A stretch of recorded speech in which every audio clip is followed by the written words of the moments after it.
All right, hello. We will go ahead and get started. For all of you with us here in Schaumburg, welcome and thank you for joining. All of the presentations in this room are being live streamed as part of the NNP Symposium, which is an online educational forum we've been running since 2020. For everyone tuning in over Zoom, everything should be just like past symposia if you've joined us before. We'll be doing a Q&A both with those in the room and over Zoom. And I think that is all I've got. So for this session, we are joined by Roger Burdette, who will be talking about an introduction to numismatic research. Roger, go ahead and say hi so I can be sure the audio is working and you can unblock your camera. Okay, I'm here. Are you there? Yes. You're there. Okay, right. You're not a hologram. All right, I'll let you take it away. Okay, I will take it away then. There's the intro slide. Here's my first slide, which doesn't tell you anything different. I'm pleased to welcome so many of you here. I understand there's a waiting list of people outside and traffic jam leading into Schaumburg. That's really nice. I would like to think it's for me, but I think it's for the giveaway at the local Wegmans grocery store. Anyway, we're going to talk about numismatic research and what it is and some of the basics about how you can do this yourself without losing your mind, or at least losing part of it. First, numismatic research is really the collection and analysis of data. That is information to help you understand reports or observations that others have made in the past, and to test hypotheses concerning causes, effects, or trends, or things that may help explain past events. As many of you know, I'm an advocate of original research, that is, going to the sources, not depending on what somebody might have written 50 years ago when certain information wasn't available. So the purpose of this is to help us understand our past practices and the relationships to coins and metals. By past practices, I mean such basic things as how equipment worked and how coins were distributed and the reasons that certain things were done particular ways. We also use that information then to verify what's already published or modify or challenge earlier publications. Much will be learned that you've heard about from Walter Breen's publications, particularly his encyclopedia, where it's been challenged to the point where we're never sure what he's saying is right. Possibly as much as half of the book is invented. We also use it to locate previously unknown information. This is a particularly big area of research for numismatists because nearly all of our numismatic information has until recently been locked tightly away into archival files, written in longhand, accessed by very few people, and often just superficially examined. We also use research to help encourage additional or new research paths. Those of you who are interested will find in the June issue of the Numismatist an article that presents new information and also encourages people to take a different research path and look for more information. So the steps involved in historical research are to define the subject or your problem. Try to keep it both something you're interested in and something relatively specific, such as a certain coin or controversy or technique or person that is related to a certain subject. The Mint archives are not good about describing particular coins, especially coins that we are familiar with today as collectors. Those weren't collector coins back then. They were simply part of the normal business of operation. So if you're looking for information on a certain coin, most of the time you won't be able to find it. Now, with this discussion today, I've included a little article that you'll get to in just a moment that does refer to a specific coin, and I use that to help you understand how to look for information and how to organize it once you have it. While you're doing all of this, you want to decide what it is you want to learn about the subject. Do you want to learn simply how many were made? Often that's an easy thing to do, to research in the Red Book or something. Or you may want to understand why some were even made. Why were 1894 S dimes made, with only 24 made and maybe 21 or 22 actually in the hands of anybody? Also, don't be too broad in your scope. Try to list what you want and keep it small and expand once you have a better feel for research and also a better feel for the information available on your subject, which could be extensive or could be as simple as one page or nothing. Your sources of information break down into really two parts. Primary, which is rarely online, and I mean very rarely. Out of the millions of pages of US Mint document information, just a few 100,000 are online, and most of those are not transcribed. So if you don't read longhand, you can't even read them. Primary sources also include people who were living then, who were eyewitnesses or who heard from someone who was an eyewitness, that is a secondhand source, about a particular event. Those of you who have looked at some of my columns in Coin Week have noticed an article about an explosion in the coiner's office at the Philadelphia Mint. And some of that information is from eyewitnesses or people who were actually hurt during the explosion, or from secondary witnesses, people who understood that so-and-so was hurt or that somebody was taken to a hospital. Another useful source are personal papers of participants. These are not in the official archives, but rather they are things like diaries and notebooks and other things that individuals who were doing the work kept for their own use. Secondary sources are less reliable because they are not dealing with the firsthand observations and comments. They can be print or online and usually mean books, periodicals, newspapers, encyclopedias, or reviews of research and other references. Encyclopedias are usually superficial and they're not really very good sources. Newspapers tend to be filled with exaggerations and passed down information. They are best sources for direct quotes of information from Congress or Treasury officials. And books can range from excellent to absolute waste of time. And that's something you'll have to deal with in numismatic research because there's a lot of wasted time in those books and periodicals. We're going to use the famous 1895 Morgan silver dollar as a kind of a topic to work through here. And I'd like you to take a moment to download the archive here. The article looks like this, and it goes on for several pages. And I want you to kind of download this and then keep it aside on the side part of your screen. You can use it to cover my ugly mug if you want. And we're going to use this to help go through the pre-research investigation, the prior work, and defining your search. If you look online and in hobby publications, books and auction catalogs and such, on $1895, you'll find some interesting pieces of information.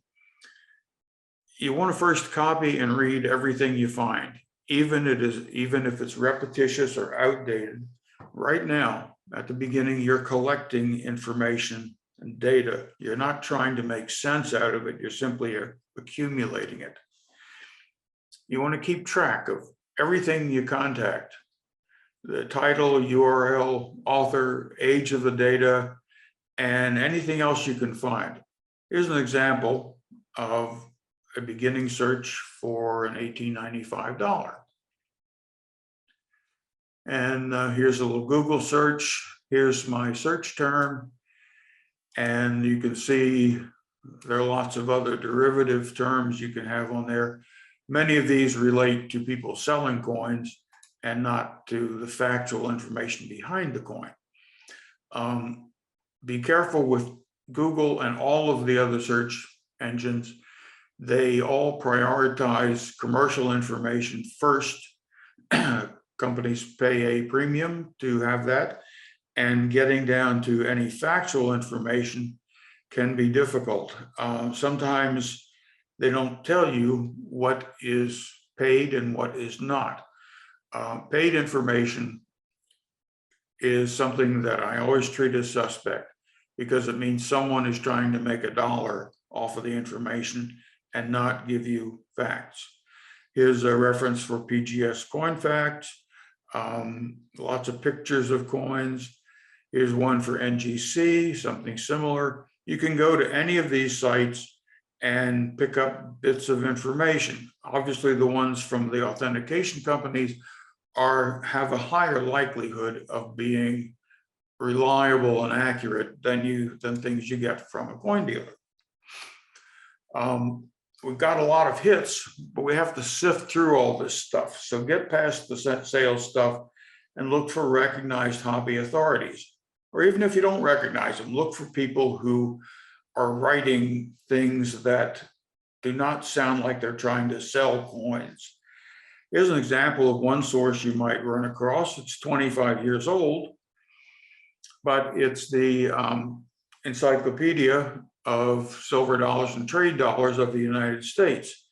And if you scroll through this, you'll see that this particular thing that PCGS has put up goes all the way through piles of information. And here's a lot of material on the 1895 Morgan dollar. Right now, remember, you're not looking at, is this complete? Is this perfectly accurate? Whatever it is, you are simply collecting information and sources of information. So you would copy this, do a screen grab and save it to a Microsoft Word file, and note the URL up here, which is right up here at the top. You want to note that so that you can always come back to this source of information. And that's critical in research. Let's go to another one. Here's a PCGS site. Again, they have information about many different coins and things you can look through and find out what's there. You could also look for any patterns that relate to the Morgan dollar, which is down here.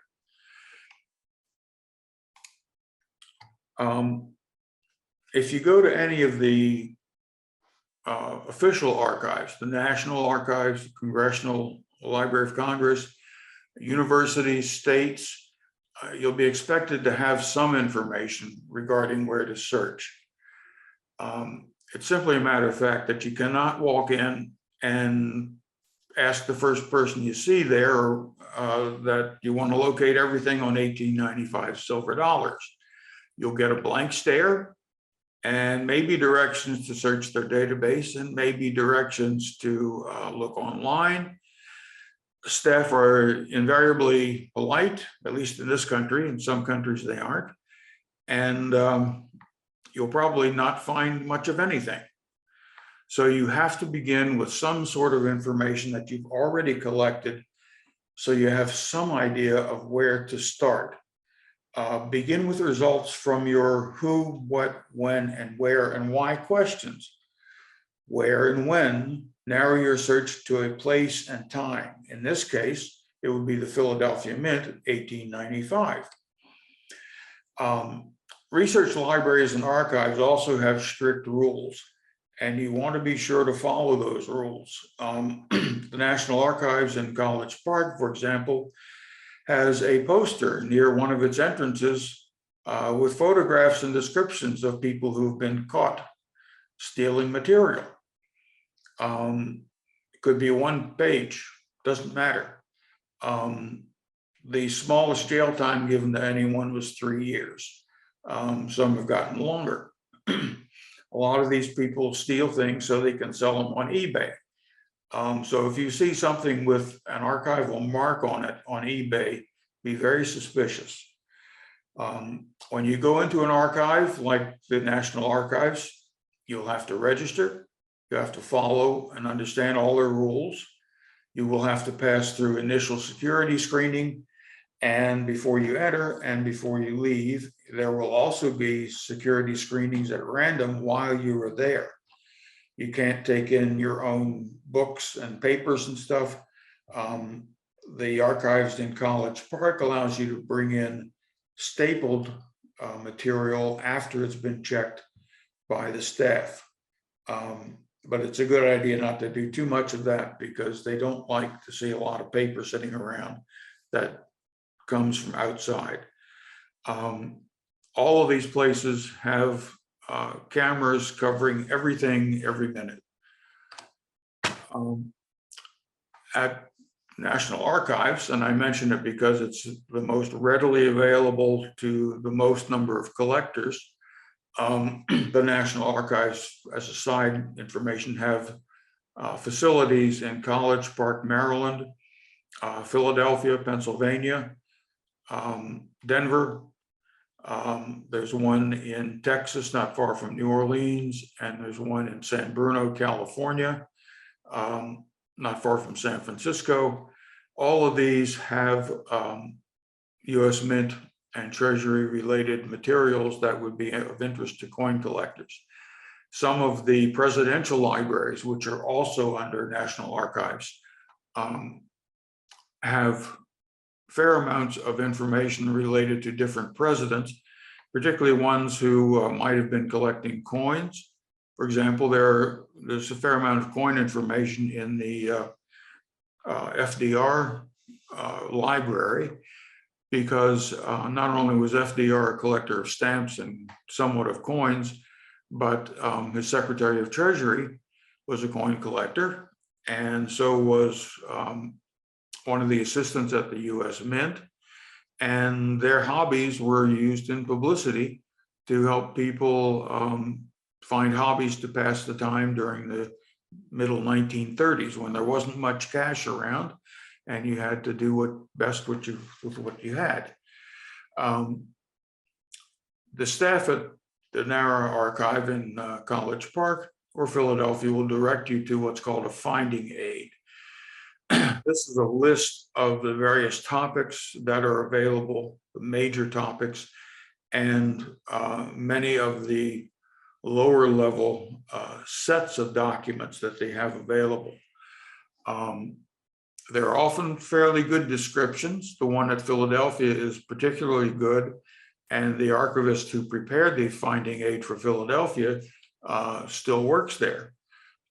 So you can actually ask someone who has looked through a lot of material.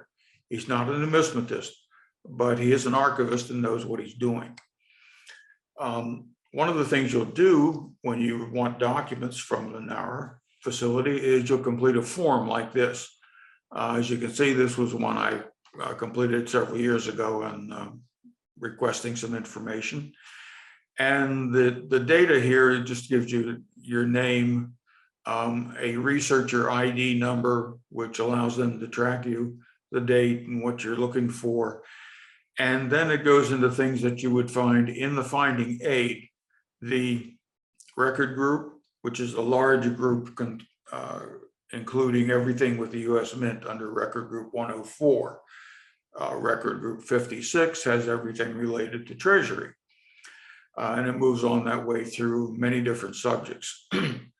There's a thing called an entry number, which is just a broad category.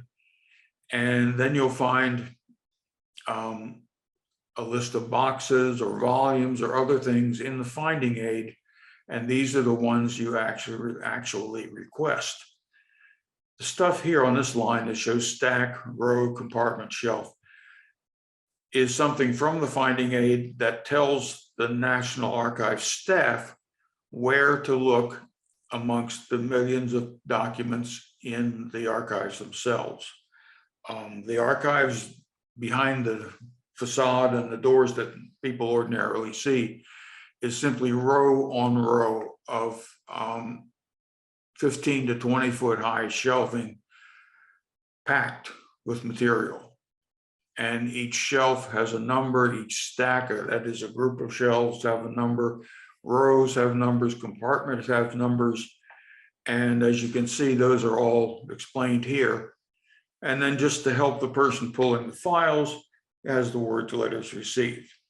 It can take an hour or more to get your documents from the archives, from the shelving. So what to look for when we're looking for 1895 silver dollars? First, we want to find out were there letters that were sent or received mentioning silver dollars for 1895. Now, you will not find any of the finding aids that tell you, okay, all the letters for that subject of silver dollars of 1895 are in this one box. That's not the case. The stuff is scattered all over the place. So what you need to do is use the finding aid and find these keywords, letters sent or letters received from the Philadelphia Mint, because that's where the coins were made. That will give you a range of either volumes or boxes to look through, and you simply start going through each box page by page until you find something. When you find something mentioning your subject or that seems related to it, make a copy, write on the copy where you found it, exactly which box it was, and even approximately where it was in the box, and put it aside. You can also look for things like coinage journals, ones that show how many coins were made at each mint for each month or each week. Log books that show things moving in and out, such as silver bullion. The director's annual reports, those are all at NARA. They are also at NNP. Assay commission reports, those are also at NARA in both College Park and Philadelphia. Most of them are in College Park. And there's also a published edition of the annual Assay Commission reports from about 1804 to 1943. And you can also look for things called special assay reports. These are one-sheet documents that will be mixed in with your letters sent and received. And these are where, after about 1880, each mint sent 2 samples of each denomination that they produced from each delivery of coins to the Mint headquarters.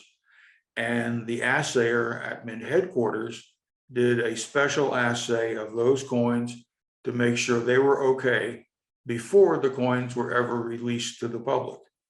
So this was another check on the assay work done at each of the mints.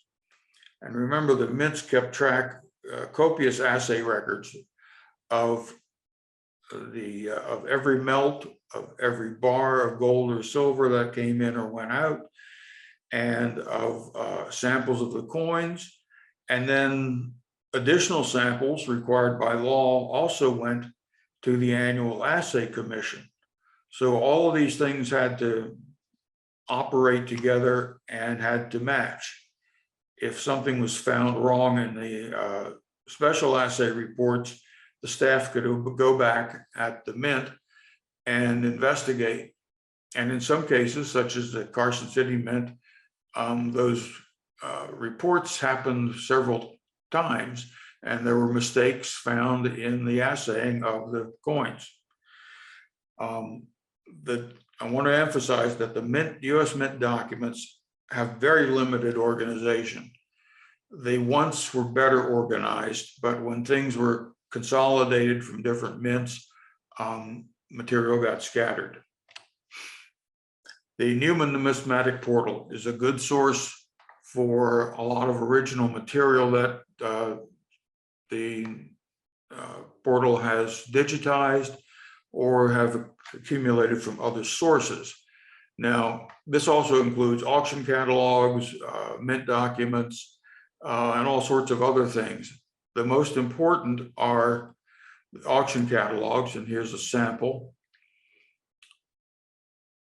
There we go. This is auction companies, and you can see it's alphabetical. You pick a letter of the alphabet, and it'll go there and tell you the names of people who produced auctions and what was in, and then you can search the auction catalogs themselves. If we click on C here, we'll get a whole bunch of Chapman catalogs, Ed Kogan, coin galleries, a whole bunch of things. And you can use these to help track down specimens of a particular coin that you're looking for. And sometimes the old catalogs have some useful information in them. The same approach on NNP also takes you to US Mint documents. Notice these are under US Mint, not under National Archives. So be careful here. If you search under N, you will not get what you think you're looking for. And as you see through here, there are lots of records from Denver. Most of the Denver material has been digitized. Almost none of it has been transcribed. You could go to another site here and you'll find another page rather, and you'll find a lot of the stuff from College Park in Philadelphia. Entry 1, entry 7, metal account book, branch mint correspondence, and entry 11. Let's take a quick look at how about anonymous letters? I don't know what's in there. They're anonymous. Okay, it's busy searching.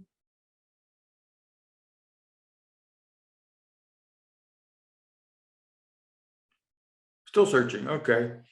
Here's the thing with anonymous letters, that is letters that were unsigned. And if you click on the date up here, which is 1792, you will get this.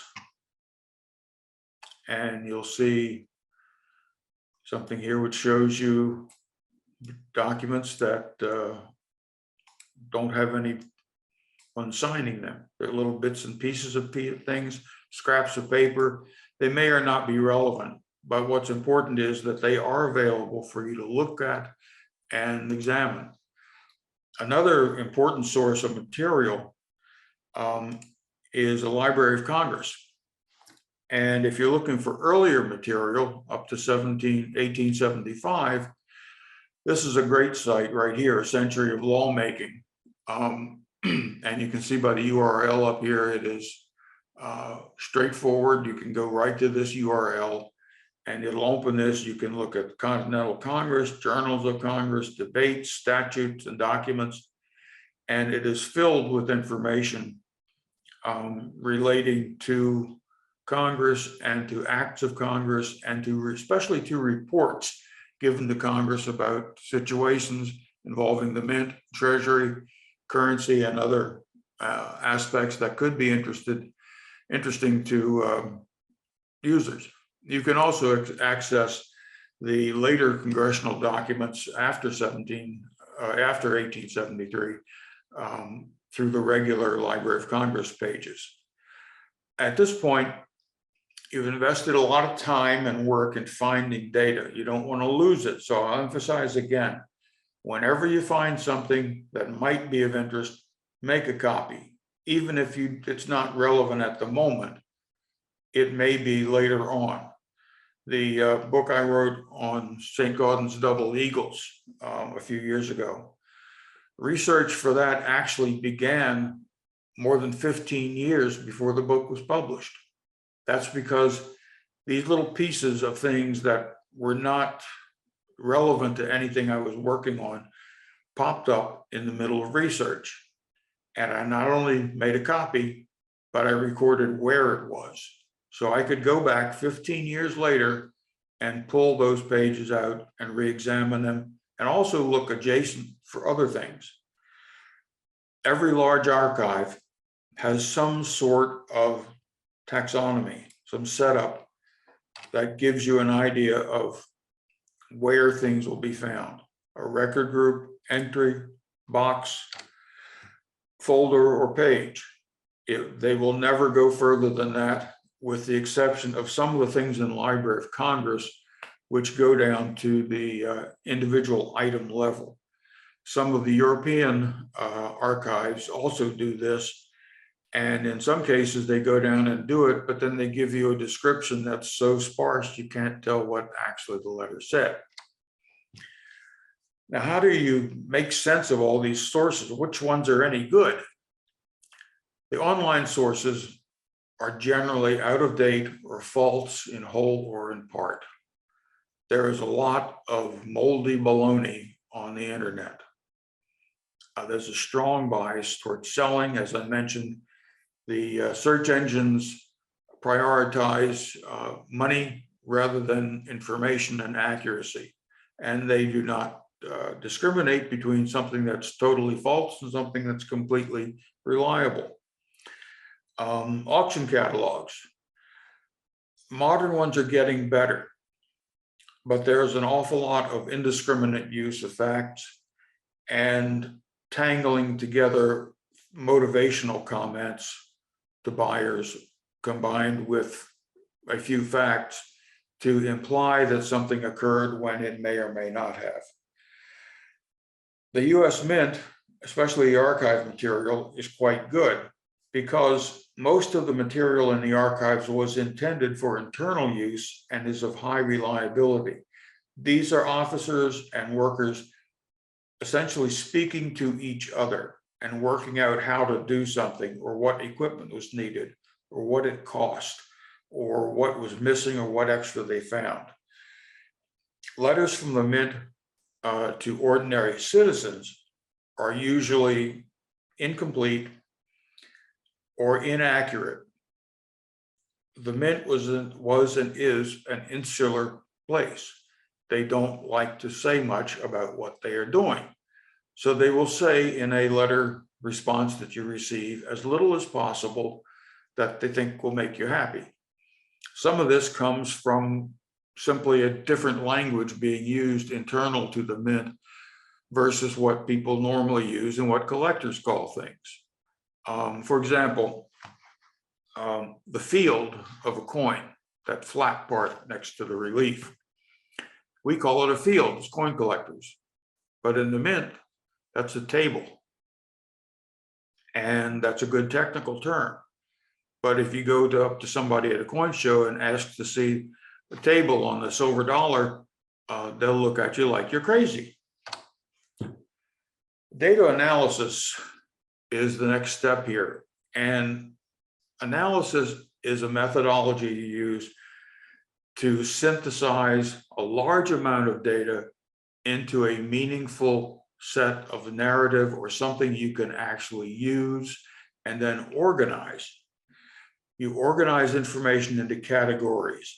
These categories then start to point you toward patterns or themes. With our $1895, you'll find that if you look through letters sent and through some of the other materials, that they start to focus in on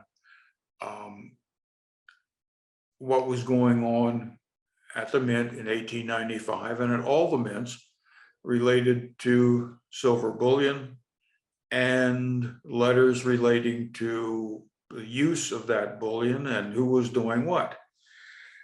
A lot of researchers develop their own coding system to relate documents to one another. I use a specialized database for that purpose because I have so many documents that a coding system becomes cumbersome. You want to organize your results, plan what you want to do. the basic general categories of presenting information that you've discovered are a background, the process or the coin background, that is, how did this occur, the information that you located and what you got from the information, what kind of things you understood from it, how you analyzed the information, and then finally to summarize and make conclusions. If you look down at the printed article, which is up there on your screen, there are main sections to the article. Note that they have titles. This is part of the structural organization. Look at the background information on the first couple of pages. What does it do? Use this article as kind of a guide to give you an idea of, well, here's what ought to be in these sections in order to make sense of this for someone who's just learning about the subject. Look at how the data are presented and then how the data are analyzed. The two are different, but they're related. The data is what you found. The analysis is what you are learning from the data and how the pieces of data relate to one another. Finally, you notice that the conclusions in the article occur only after all the data has been presented and the analysis is complete. That is, you can't really reach a conclusion if you haven't presented all the data and you haven't analyzed it. This is a further problem in relating to what happens with organizations who give specific titles to coins. They're calling it a specimen or something else, but they never tell you what the background information is, or how was the data collected, or what does it all mean. And in many cases, the conclusions that these companies present don't bear up under scrutiny of the facts. Also, recognize that whatever your research is, there's probably more someplace, or it may lead to some other subject. So you do the conclusions. To do the conclusions then suggest that there are further things you should research. You want to treat yourself like judge and jury. You're the judge and these are your instructions to a jury. Now, the ones I've got up on the screen here are the instructions from a real judge, federal judge, to a jury. And they're pretty simple. Pay close attention to the data, to the testimony. Give attention to everything. Keep an open mind. Don't express an opinion until you've got the evidence. Don't watch or read or pay attention to other stuff. Don't let anything you see outside of a court influence a decision. And don't focus on what someone might have said, but rather on what was actually said, and use some common sense. You can't go extrapolating way off into nowhere land and expect to come up with a usable conclusion. You are not the guy who sells pillows. So here's the same questions turned into a researcher's self-instructions. Pay close attention to your data as it's located. Pay attention to all the information you locate, even if it seems contrary to an opinion you think you have. Keep an open mind. Don't form an opinion until you have the evidence, until you have the data and have begun to analyze it so you can understand it.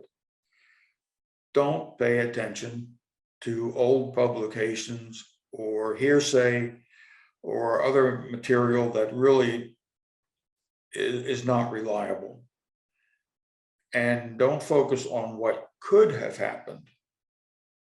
Rather, that's a speculation.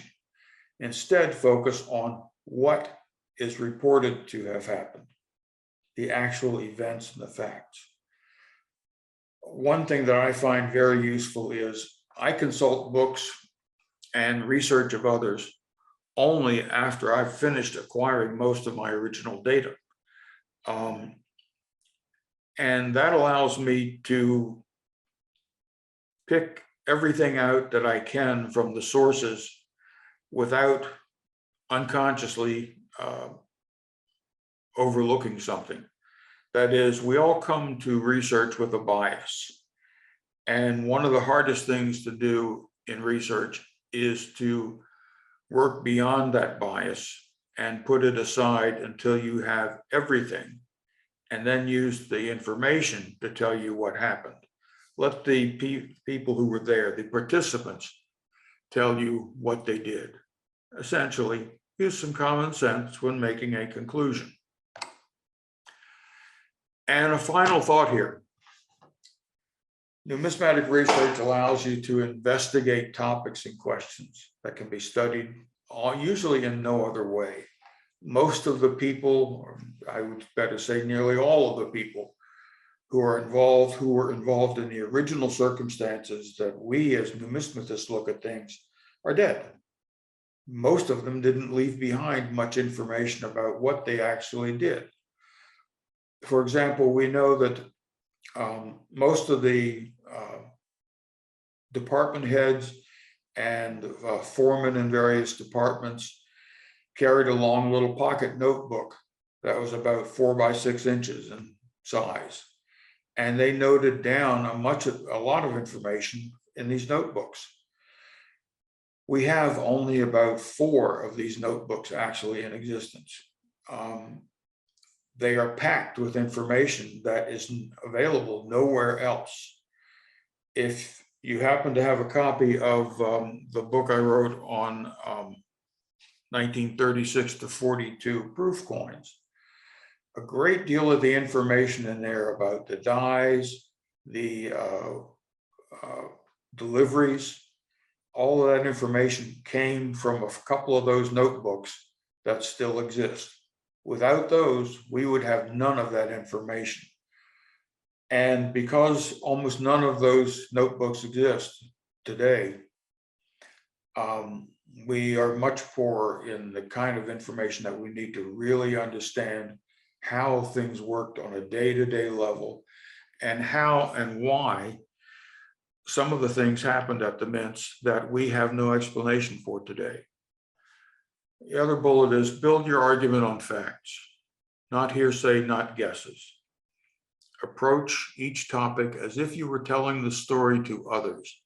So when you go through and write your information down and you start to put it into a final form, remember that the person reading what you write probably knows very little about this, or even worse, can start off with a completely erroneous assumption. If you look at the article that you just downloaded, you'll see that in the background, I mentioned several articles that were written claiming to have defined an answer to the coin. And they're basically wrong. But if you come to the story with that approach, you have to have facts, and you should list your facts either as footnotes or endnotes or other things with your article. Final comment, this presentation is available for your personal use at the URL you can see on the screen. If you want to use it in full or in part with your coin club, or to bore the heck out of a business client that you don't want to see again, please be free to do so. And I'll open things up now to Leanna for questions or answers. Please don't throw things. They were not selling tomatoes in the lobby, so let's just have some good questions. I'll try to answer them. All right, then Roger, can you see and hear me again? I can hear you just fine. Awesome. Okay, can you see me as well? Can I what? See me as well? Yes. You're standing there, Awesome. you did have your thumbs sticking up in the air. Yeah, like that. All I don't right, see so any tomatoes or anything, so it must be okay. Okay, so for the Q&A, we're going to open it up to people online as well as in the room. I have a few questions that have already come in over Zoom, so we're going to start with those. We'll come in the room next and alternate between the two. So starting off, what is your approach to obvious typos? A 100-year-old typo is still a typo, but I see people recite references over and over with obvious errors. Okay. The strict academic way is to transcribe everything exactly the way it is. And then you add in brackets the little nomenclature SIC, which means that you know this is wrong, but that's what was in the original. Now, you get into a fuzzier area when you start to come into places where the language itself is obscure. Lots of 18th century materials will have not only alternate spellings, which can be figured out, but they will use words that are no longer used in the English language, or will have phraseology that just does not make sense to somebody reading it today. So what I usually do is I will either reproduce the entire document exactly as it was with some internal bracketed notations, or I will, if it's really bad, I will rewrite it with a clear notation that this is rewritten for clarity and for better understanding, but making sure I don't change the meaning. There's a particular volume on that's in the book From Mind to Mint that refers to, I believe it's Adam Eckfeld's comments about the purity of native gold in various sites. And his language is so contorted that it would not make any sense to a modern reader. It's just tangled all over the place with subordinate phrases and questions and everything into big, huge run-on sentences and paragraphs that can go for several pages. So I rewrote parts of that for the book with a notation that that's what I did. But I also was careful to make sure that the reader knew where they could find the original. And I think that's the key thing, is that if you do any adjustments for clarity or to improve readability or to correct spelling, then it's always good to make sure that you have given the reader the source of the original so they can go to it and find out what's going on. This is particularly important when you're editing British correspondence because of the differences between British and American spellings of even common words such as color. British like to add extra letters in there, and we just throw them out and use them for something else. All right, and I am going to have you go ahead and stop your screen share, Roger. So there should be a red button at the top that says stop share. Then we can see your lovely face larger. Oh, okay. You sure you want to do that? You don't want to frighten people. Okay, I have stop share. Now what? Okay, you're good. That was all. Okay, I'm real tiny on the screen there. You want it bigger? On our screen, you are bigger, and I'm going to change it here in a second so you take up even more of it. Oh, okay. Okay, so do you have any questions from inside the room? Mm-hmm. I'm curious, Roger, do you have any insights as to why Green was not reporting sources when he began doing his National Archive work in the 1950s? Okay, the question was, do you have any insight as to why Breen did not start recording his sources when he began doing National Archives research in 1950? Nope. 1950. Breen fancied himself as a tortured genius, and so far above such things that I guess he decided he didn't need to tell anybody. What I've discovered in searching page by page through a lot of things in the archives is that he did not actually do a lot of the research he said he did. Rather, the lady who helped with some of his books did the work. And I found Don Taxay's markings and references in places, about all I could find with Breen is an occasional marker and places where his scrawny handwriting had defaced archival documents, such as trying to give Judd numbers to patterns. All right. I need to do research at College Park, but since I live in Texas, I'd like to do as much preparation as possible before traveling there. What do I need to do so I can hit the ground running? Can I bring a portable scanner to copy documents? Okay, as for scanners, you can bring a single, you can bring a flatbed scanner. The largest are usually 14 by 17 or something. Whatever size, a flatbed is fine. They will not let you bring in any sheet-fed scanners or the ones that you run a wand over or anything like that. They have an overhead scanner there that is fairly high resolution. However, it is difficult to use, mostly because most of the staff doesn't know how to use it, and it actually isn't in use very often. And I think they charge 35 cents a copy for that. You can bring your own scanner. I was using a camera for a long time, and there are 3 camera stands in College Park with LED lights that you can use, and it's free. You bring your own camera, and there's no charge. They block you off at 2-hour increments, but I've rarely had anyone or seen anyone kicked off after 2 hours. What I'm using now is it's an overhead scanner that is designed for A2 size pages. That is approximately 16 by 20, which means it'll scan any page up to that size. And some of the more recent things that I've provided to NNP are scanned with that. It is big enough that it will scan a wide open large journal with one image and produce good quality pages. It also comes with software that splits the pages for you. So you can have single pages while you actually copy only one page, one double page. Anything that doesn't touch the original is fine.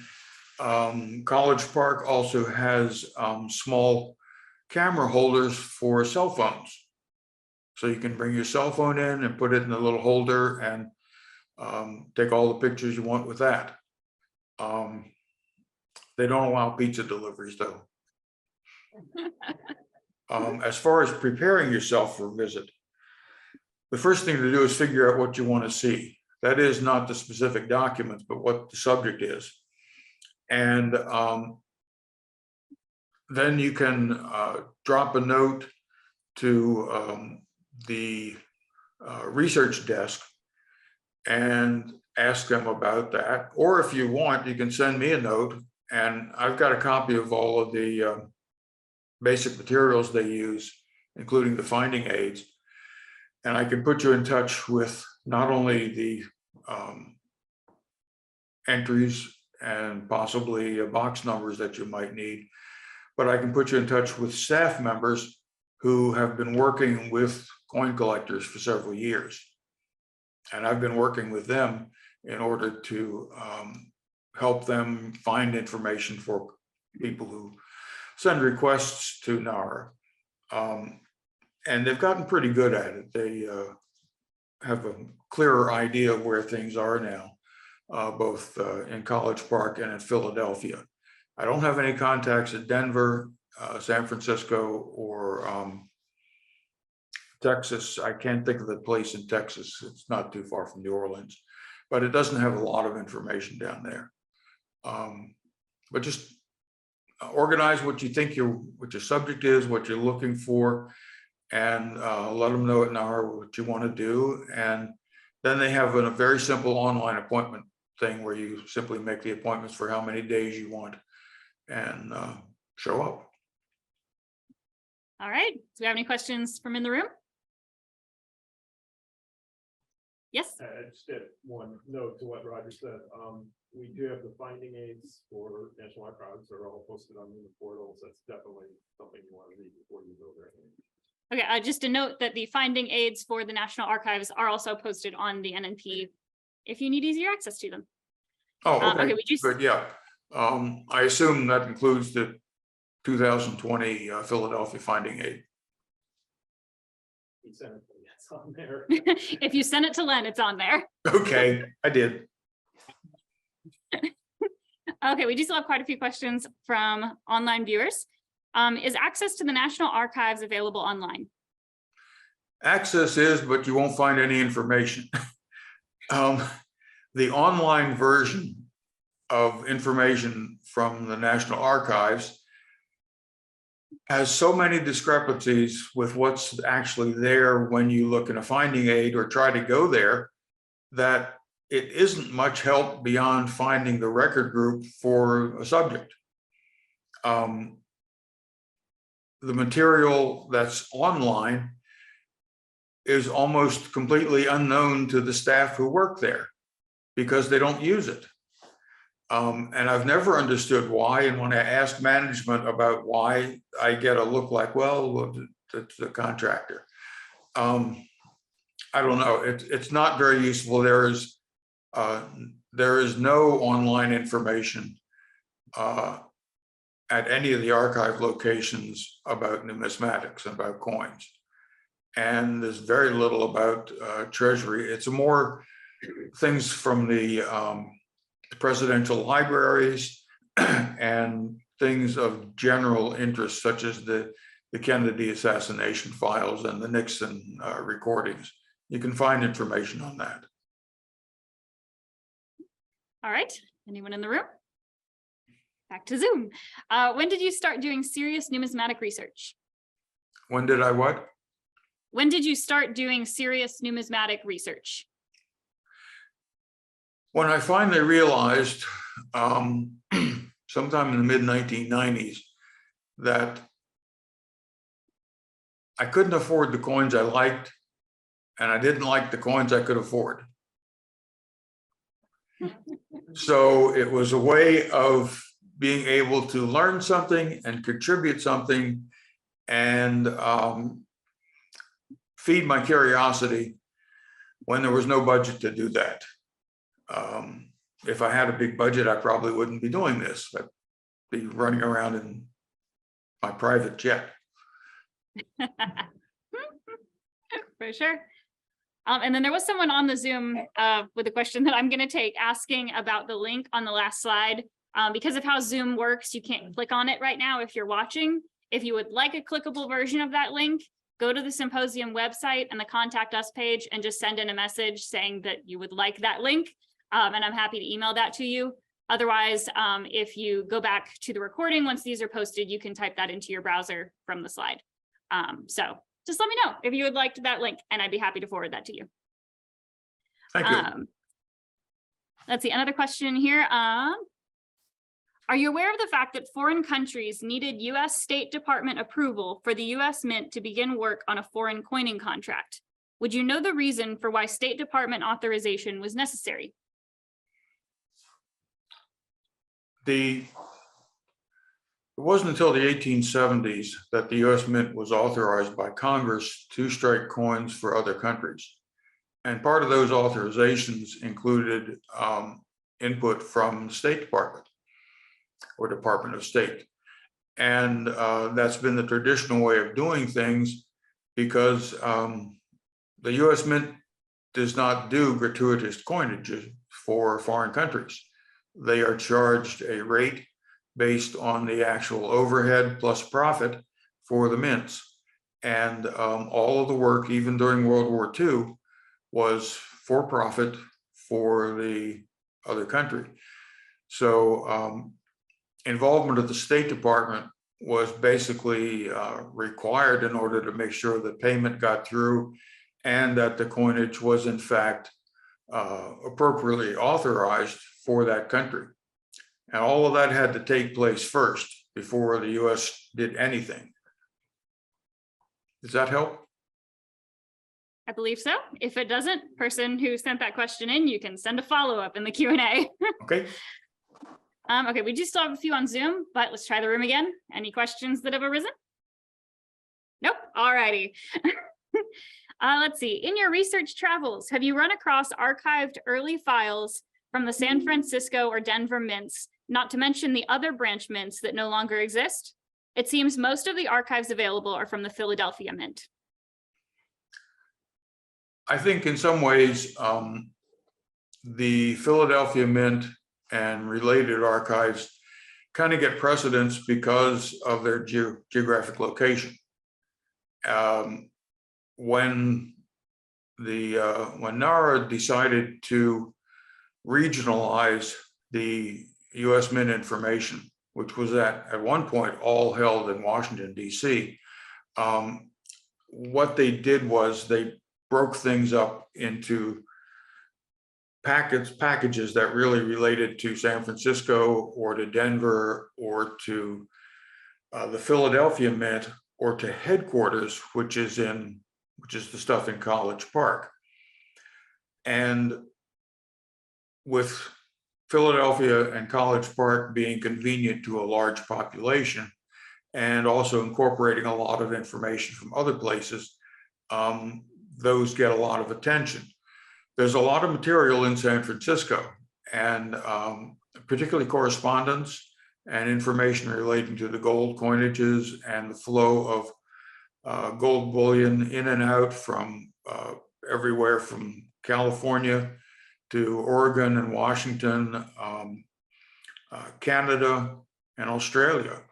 And most of that information has not been looked at in 200 years or 150 years. So I think it's a matter that there's just simply more has been looked at. And I'm not aware really of any particular extensive digitizing project at San Francisco. Now, NNP was able to support digitizing of all or most of the information related to US Mint at Denver. Now, Denver also has a large supply of information relating to some of the assay offices, but I don't believe that was copied because frankly, there just isn't much numismatic interest in the small assay offices. There's just not a lot of people interested in deadwood. All right. Which style guide do you use for things like formatting and citing sources? I tend to use the Chicago Manual of Style with a couple of variations because CMS and a lot of the other style guides are generally aimed at academic users. And I have to face the reality that most of my readers, and including myself, are not really academic users.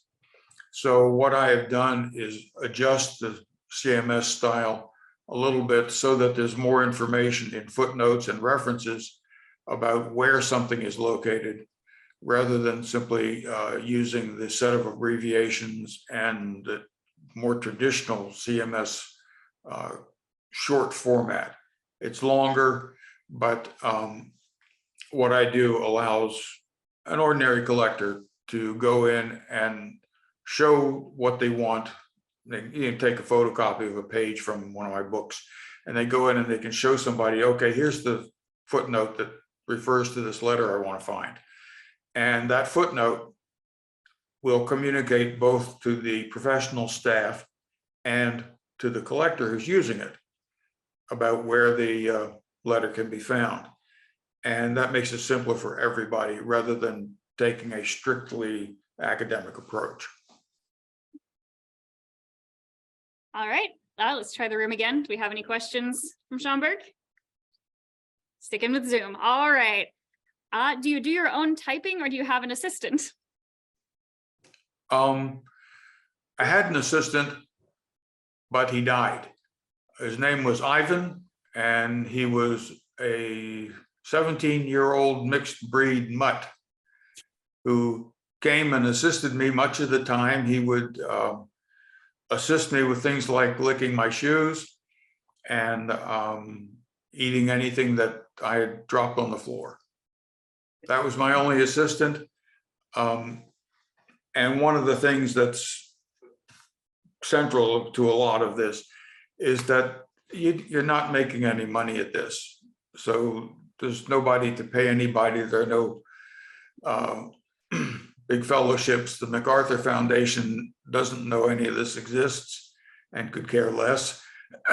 And so no, it's a matter of doing something to try to advance the knowledge of numismatics to the point where maybe one day American numismatics will actually be considered as much of a science as a hobby or a peripheral art. All right. Here we go. I worry that the NNP may be leading people to discard duplicate copies of references that have liner notes or comments that are not in the example scanned for the NNP, and we're losing that info. Do you have any thoughts? You want to say the first part of that again? I missed it. Oh, sorry. I worry that the NNP may be leading people to discard duplicate copies of references that have liner notes or comments that are not in the example scanned for the NNP, and we're losing that info. Do you have any thoughts? Oh, okay. Now I understand. Hopefully, when something is scanned for NNP or any other resource, all of the pages with information are scanned.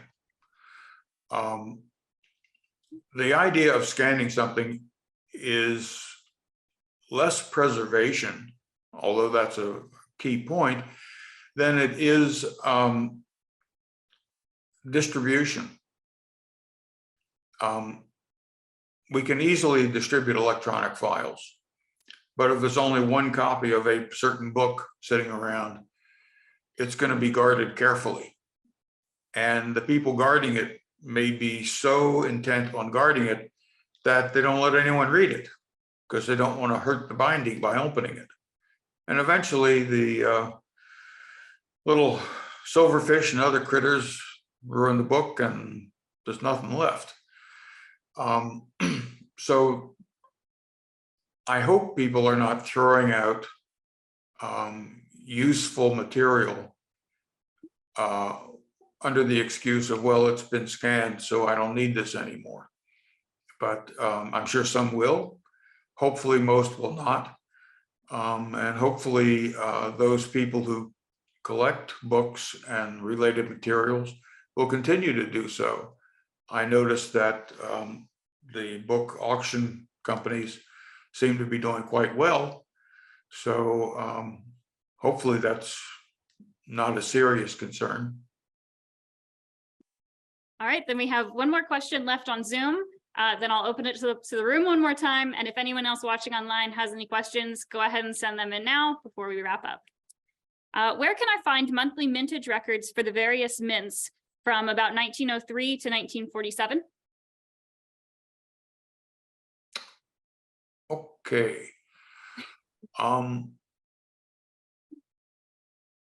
A lot of those mintage records are in the annual reports of the director of the mint.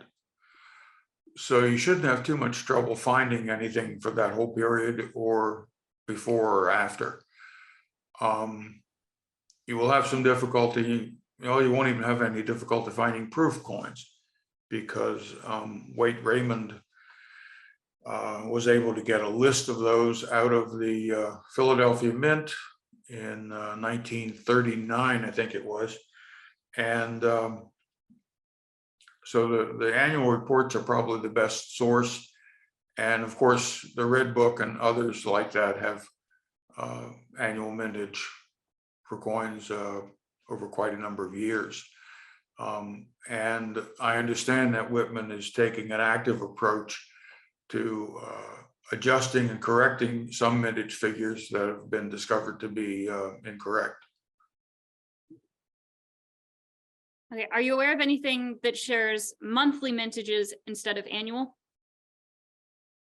And I'm aware of what? Anything that shows monthly mintage numbers instead of annual? Oh, All of the mints kept and keep monthly production figures. And those were turned into the Mint headquarters from 1840s forward. A lot of that material does not survive. Some of it is likely still buried in things that no one has looked at yet. I mean, there are huge quantities of material that have never been examined, including by me. I've only looked at what in perspective is a fairly small sampling of things. There are very few actually digitized and transcribed materials available. They number in the thousands, but compared to the whole body of stuff, it's a very tiny percentage. Some of the monthly reports are available. I have them in my database, but they are not specifically called out in US Mint documents. There is one set of volumes that contain some of the later 19th century monthly records, and some that contain them daily, but they stop at around 1915, I believe. And any that were kept after that date, I have not seen. Okay, One other place you can look, however, just occurred to me, is the cashier's daily report. Every Mint facility had to produce a report every day from the cashier that showed the flow of coins and currency in and out. And that includes deliveries of coins for every day the Mint was open. So if you look in the cashier's daily reports, which is, if I remember correctly, I think it's entry 300 in College Park, under record group 104. Those will show every delivery of coins made for whatever year you have. And I know those continued until I think 1943. And then they adopted some other method. Prior to about 1885, they are under the name of the Cashier's Daily Blotter. Now, I don't know what the cashier was blotting, but no, that's just a bookkeeping term for a record of books that they did in ink and then had to blot each day so that the ink didn't smear. But those record every transaction, and they also show, interestingly, how many commemorative coins of different types were stored at the various mints. Okay, we are just about out of time. I'm hoping we can get one more question in before we have to wrap it up. What suggestions do you have for submitting a research paper to a numismatic society when the information may later be included in a book? I would suggest you let them know what you want to do. If you say, okay, I would like to submit this paper to you, to the editor, and I'm also planning to use the information in a book at a later date. And they will tell you, okay, yeah, that's fine with me. Or they can say, no, we don't want to do that. Or they will logically probably say, we'd love to publish it.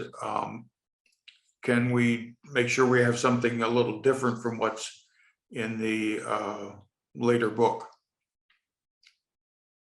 In other words, don't copy from yourself, at least knowingly, especially if you're being paid for the article or book. All right, then we are going to wrap it up there. I know we still have a few questions left over Zoom. So for anyone that we didn't get to, if you would still like to ask, you're welcome to go to the symposium website on that Contact Us tab and send it in, and we're happy to forward it along so you can ask that way. Otherwise, thank you all for watching. As you've heard by now, likely all of these are being recorded. They'll be up on the NNP about 2 weeks from the end of the symposium. If you're watching online, you should have already registered and you'll get an email when those are up. If you're here in person and have not registered, but would like to get an email, go ahead and register. It's free, takes like 2 minutes. There is a QR code you can scan or a URL on this sign or the one out by the door. So that is right at time. We're going to end this one out. Thank you all for coming. And we have one more left today with Jeff Pritchard starting at 5:30. Are you gonna make me look handsome in the videos? Of course. Oh, thank you. Thank you.